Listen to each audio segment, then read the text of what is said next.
Hello friends and neighbors, welcome to Gentry Vintage. I am Josh, your host. I hope this video finds you well. Well, I am home today from work with the crud. I tried to muscle through Monday and Tuesday at work, which I did. Yesterday was quite hard, especially when the medicine that I took, the wife accidentally got me nighttime instead of daytime. Oh man, yesterday at work was so, I was so groggy, and she kept telling me, she said, "You're just sick, that's all it is, you're just sick, I don't think it's the medicine." Well, when we got home, when she got home last night, she looked at the box and she said, "Oops, it's the nighttime." So,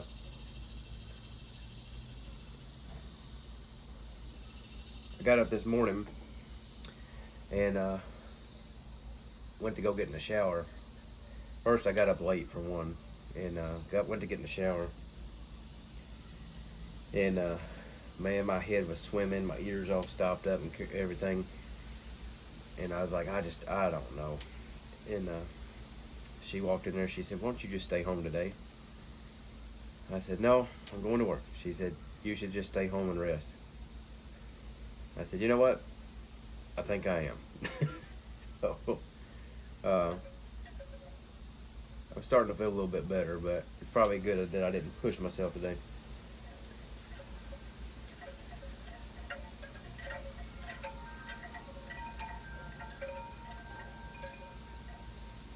Today I am smoking my Peterson 86 P-Lip, and in it today we have some Peterson Elizabethan mixture. I was hoping maybe the Perique might kind of open my sinuses a little bit. I don't know.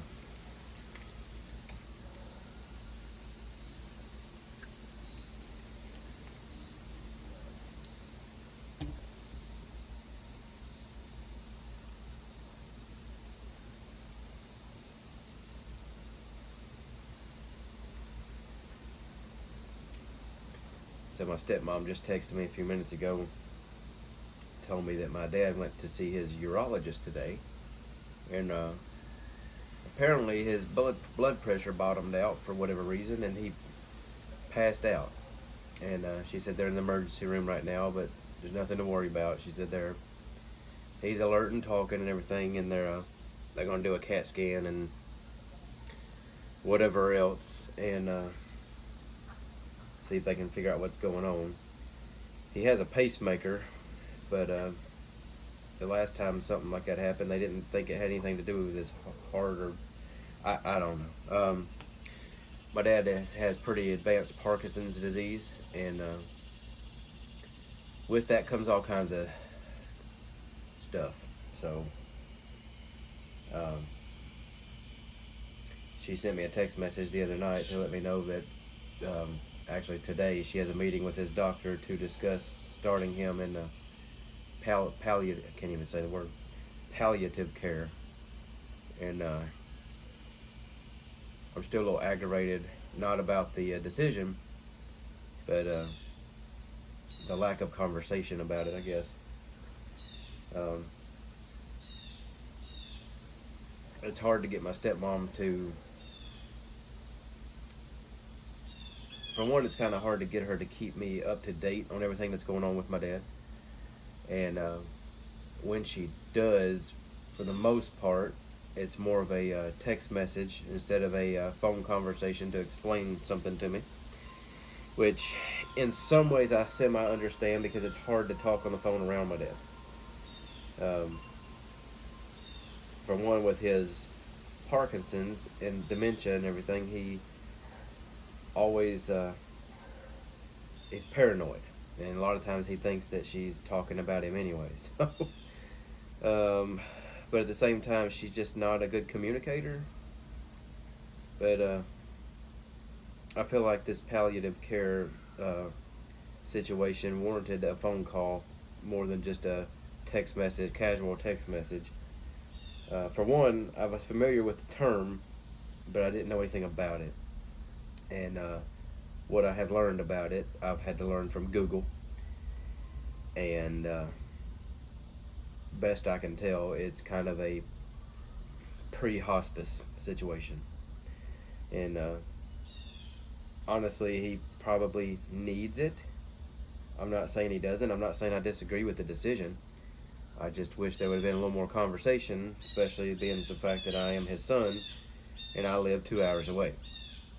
Um, I try to see my dad as much as I can, and like I said, I'm 2 hours away, and I try to see him as much as I can, but I can't just jump in a car and drive 2 hours to go see my dad. Uh, his 80th birthday party, we paid somebody a pretty hefty. Honestly, it probably wasn't a hefty amount. We actually checked into like Lyft or Uber or something, and it was going to be like $10 more than what this guy charged us. And for $10 less, we rode with somebody who we trusted to take us there. But I try to get down there as much as I can. He was able to come to my wedding. He had to leave early. He started out the day good, and then got ill during the reception, and they hit the road early to get him home so he could rest, which was fine. I kind of expected that, and but I'm glad he was able to make it, and he was actually having a pretty good day that morning, and we all went out to eat the night before the wedding for the reception dinner, whatever. I mean, what do you call it? Rehearsal dinner, and he was having a pretty good day, so I'm glad he was able to make it, and like I said, I try to get down there and see him as much as I can, and even in his mental state, I try to talk to him on the phone as much as possible. He currently thinks that I have enlisted in the military.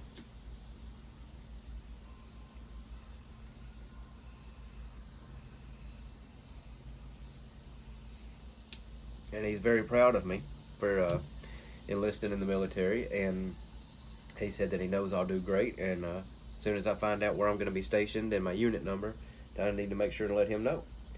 But his biggest concern is making sure I have all my documentation in order and how I'm going to eat, because I am a picky eater. I do not eat vegetables. So he's worried about how I'm gonna eat, and he did mention. He said, "Well, nowadays they cater to all these people that are vegan and stuff." He said, "Well, maybe they'll work out a special diet for you." For you. But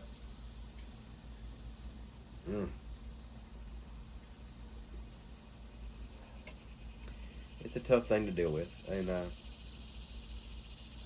I do. My stepmom has been pretty good about, hanging in there and helping. She goes through a lot taking care of my dad, and I'm very appreciative of that. And my stepsister lives 5 minutes from my dad's house, and she's been a blessing as well. And I am very appreciative of that. Living 2 hours away, there's not a lot I can do, and as much as I'd love to. But honestly, if it wasn't for my stepsister, I probably wouldn't know half of what's going on with him, because, like I said, my stepmom she's horrible about communicating stuff like that.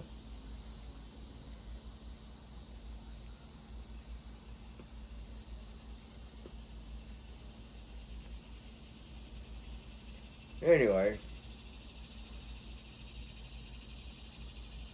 I already forgot where I was going with this video now.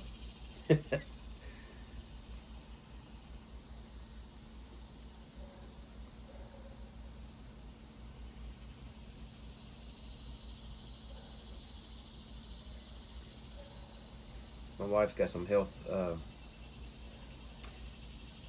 things going on right now with herself, and trying to get all that sorted out, and not really sure details at the moment. She's been seeing a couple of different doctors, and they're just trying to sort through and trying to run some tests and just figure out what's going on.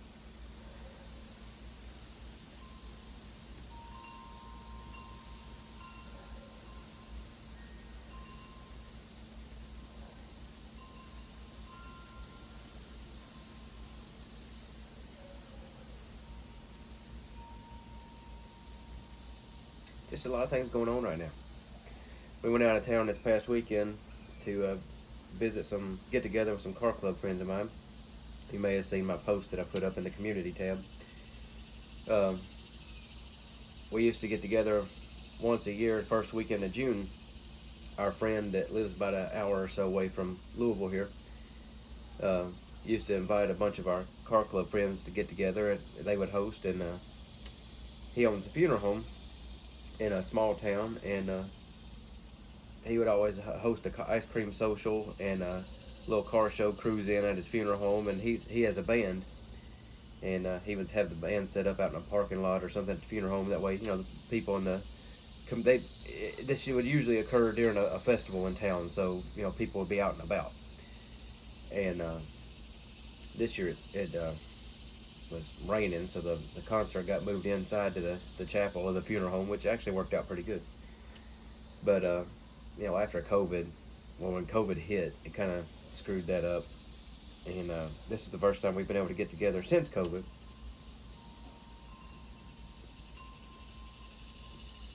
But it was nice to see everybody. We haven't, had a chance to all get together since, like I said, COVID.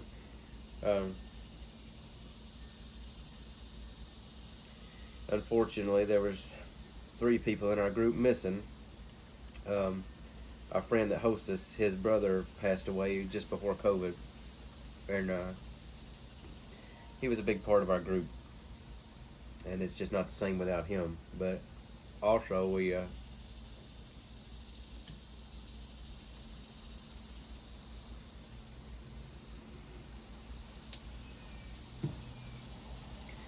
also my dear friend who was the previous owner of my car, Blue.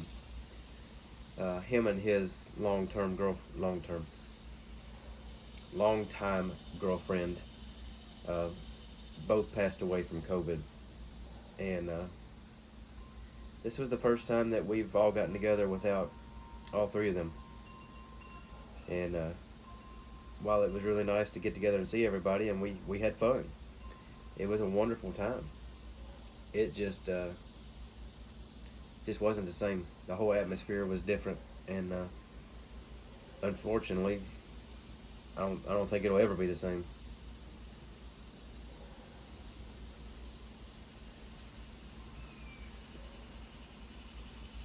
It's amazing how 1 or 2 people, or in this case 3, can make such a huge difference in with their absence. All 3 were just wonderful individuals, and we miss them dearly.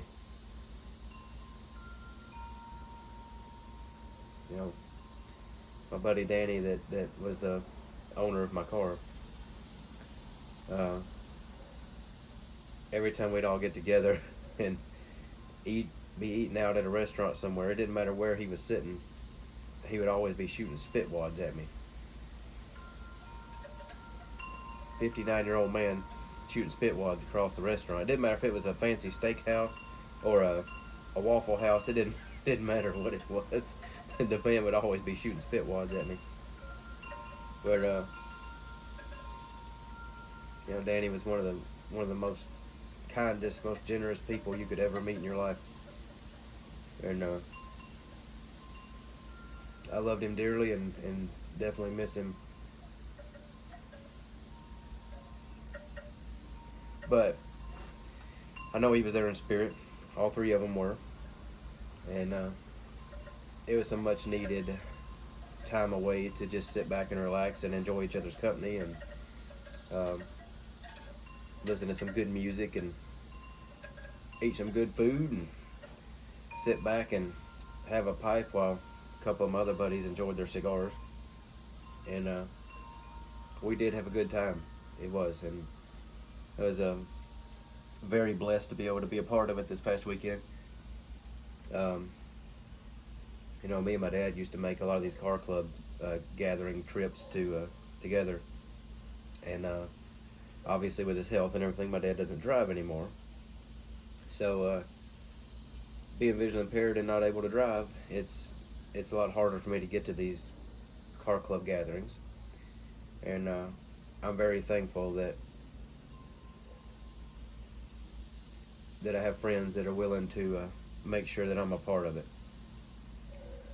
We have another get-together next month, and it's already been said that if I wanted to go, uh, I've already had a volunteer to make sure that me and the wife can come to that as well. And that gathering has become kind of a, I guess, kind of a memorial.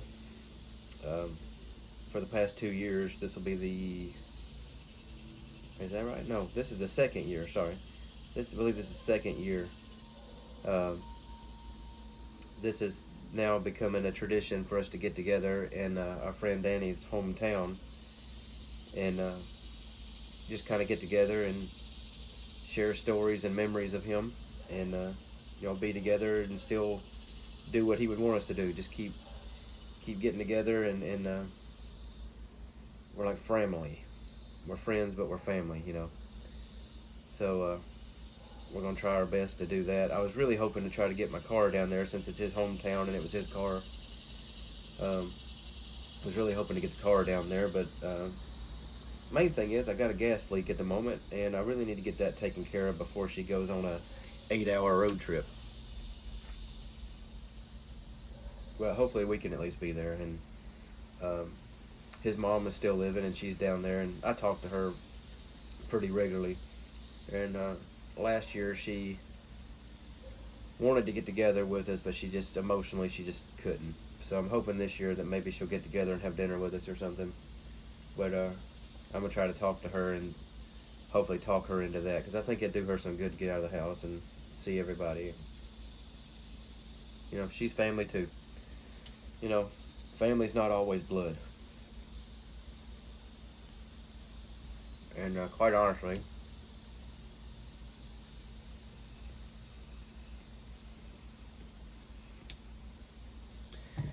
I'm an only child, and my family on both sides has never been overly close.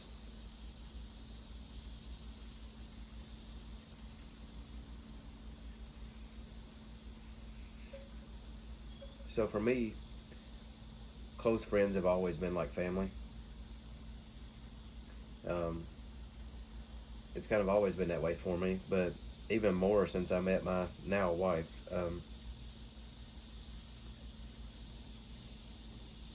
She's adopted, and she was adopted as a small child, but she showed me even more that family's not always blood. It's not what it's all about. I have blood family that I haven't seen since I was a kid. Uh, Most of my family I don't see unless it's a once every 10 years or so family reunion, and some of them still don't come. Or if somebody dies, and then you hope most of them show up to the funeral. But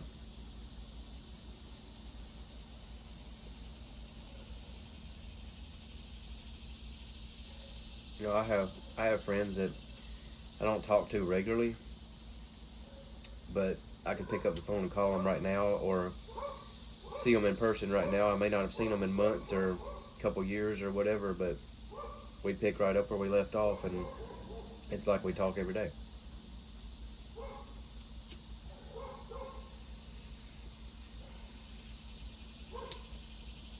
One of my buddies that was at the get together this past weekend uh, is from my hometown. We were friends, back home, and what we text here and there, and occasionally talk on the phone. But with his work schedule and my work schedule and everything, and just life in general, we don't talk like we used to.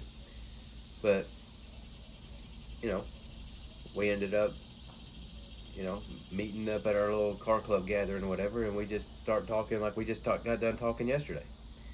Well, actually, this weekend we kind of had talked the yesterday, but you know what I mean.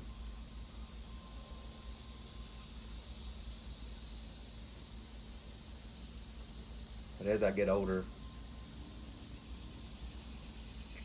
and you start experiencing loss in your circle of friends, I cherish those times with friends more and more these days, because you just never know when somebody won't be around anymore.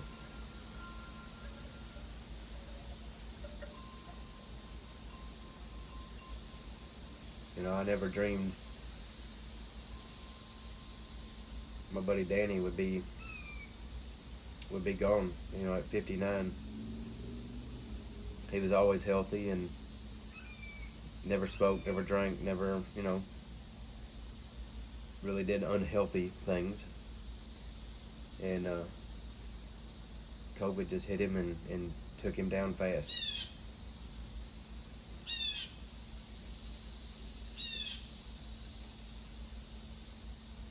But things like that really do make you stop and think, you know. But I cherish the friendships that I have with people, including people in the YTPC. You know, I've made some good friendships within the YTPC already in the 8 months or so that I've been in it. I don't even know. 6 months, 8 months, whatever it's been. I don't even know. But you know, they're people that I've never met in person, but I've developed a friendship with, and I cherish those friendships.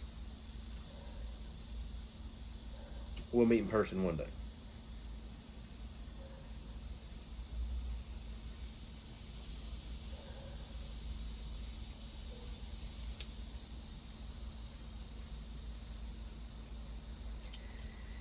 Anyway,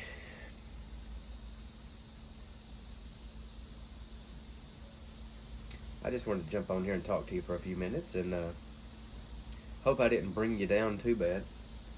I'll make sure my next video is something more happy and positive. But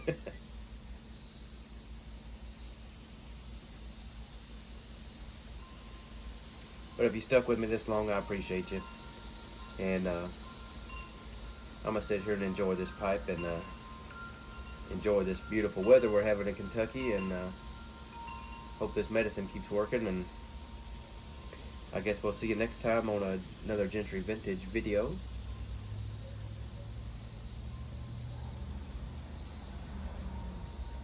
So until next time, I wish blessings for all and lots of love to you and yours.